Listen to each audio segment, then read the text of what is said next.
Bonjour à tous les amis, on se retrouve pour le Critérium Continental qui va se disputer dimanche sur l'hippodrome de Paris-Vincennes en ce jour de réveillon. Vous avez bien vu, j'ai la même tenue que la vidéo de samedi, je viens d'avoir les partants, donc on est jeudi 13h. Je les ai eus vers midi, donc j'ai fait le papier, je fais la vidéo. Je mettrai les résultats lors du montage de la journée du jeudi 21. Comme je les ai pas, en espérant qu'on ait passé une bonne journée, soit du côté du quintet ou soit du côté du course par course, ou bien les deux. Je rappelle le live dans quelques heures à partir de 20h sur ma page TikTok pour en parler en longueur. Et moi, je vous souhaite, quoi qu'il arrive, un bon réveillon du 24 en famille, entre amis. Et même si vous êtes seul, essayez de passer une belle soirée. Tout simplement. Alors, le Continental, 2100 mètres, Autostar, 18 partants, en réunion à course 6, départ 15h15. Je rappelle que le ou la gagnante aura son billet en poche pour le Prix d'Amérique qui se disputera le dernier dimanche de janvier. Il y aura forcément une surprise. Voilà, parce que c'est très ouvert. Base gagnante, le numéro 2, Joshua Tree. Il fait face à son premier objectif de la première partie du meeting d'hiver. Par contre, 2100 mètres, Autostar, première fois. Il a couru 2 fois parcours de vitesse, départ volté, 2 victoires en 11 et en 10-4. Le tout des frais des postérieurs, chrono d'été, ce qui lui fait un bon 11, 11-2. Chrono d'hiver, maintenant il sera plaqué devant, déféré derrière pour la première fois.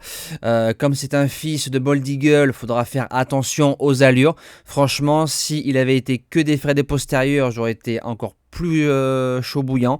Voilà, maintenant c'est un cheval, s'il est carré du début jusqu'à la fin, je pense qu'il peut jouer la victoire malgré la coalition étrangère. La deuxième base, le numéro 8, Josh Power, c'est le gagnant du Critérium des 4 ans. Il a fait sa rentrée dans le Chenonceau qui était propre. Ensuite, troisième du Octave Douanel.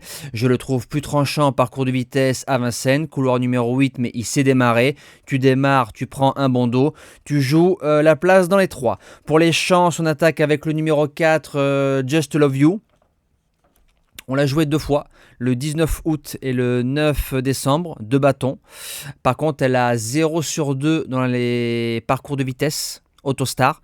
Par contre, 2175 mètres, départ volté à Vincennes, première, distancée, première, cinquième. Donc ça lui fait 3 sur 4, dont 2 victoires, 17 chrono d'été et 11-4 chrono d'hiver. Ça veut dire que tu arrives à marcher ton 11, 11-2, tu sors pas du quintet. En quatrième position, le numéro 1, Dimitri Ferme. C'était ma deuxième base à 30 contre 1 dans le Octave Douanel. Je le voyais faire 2 troisième. Il a fait deuxième. Cette fois-ci, c'est Mata Brevard. Va retrouver un parcours plus à sa convenance. Il faudra sortir du couloir numéro 1. Mais comme Matt est très fort sur les parcours de vitesse, et si on arrive à choper le dos de GMB, pourquoi pas. En cinquième position, le numéro 5, Joviality. Elle arrive avec une réputation plutôt bonne. Maintenant, bon numéro, pilote de Vincennes, tracé de vitesse, il n'y a pas de problème. On la laisse ferrer. Donc peut-être que déféré des 4, je l'aurais mis un rang ou 2 rangs plus près. Maintenant, quand tu affrontes des déférés des 4 à 100% sur Vincennes, Ferré, je pense que c'est ça qui va peut-être déranger dans sa candidature. En sixième position, le numéro 10, Justin Bold.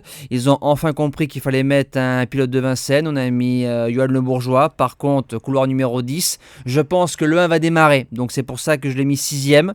Johan qui est dans la voiture, c'est un cheval, je pense, qui peut encore passer un palier ou 2.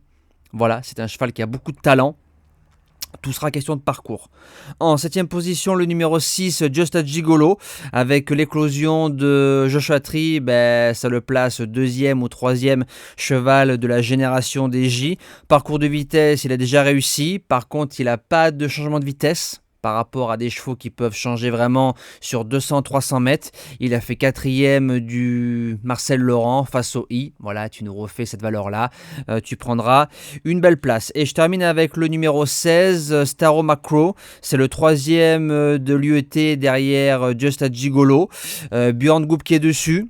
Faudra composer avec le numéro 16, mais je me dis que s'il y a une surprise, elle peut venir de lui. Je l'ai gardé en bout de sélection, il y aura 30 ou 40 euros. C'est possible pour une place de quatrième ou cinquième.